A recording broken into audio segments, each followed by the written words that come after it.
dos 1001 barulhos do Ford Ka. Esse barulho incomoda bastante, principalmente que ele fica próximo à orelha esquerda do motorista. Mas ele se encontra nas 4 portas. Você vai escutar o barulho de chocalho ao mexer na porta.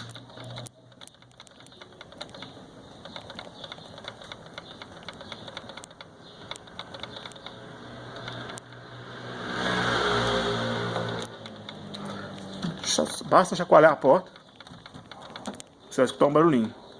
Esse barulho é dentro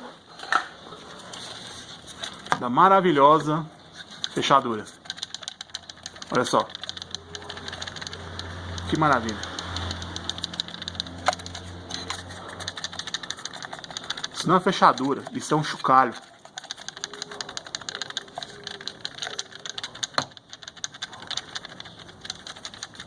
Como é que pode uma montadora fabricar uma fechadura que é o verdadeiro chocalho?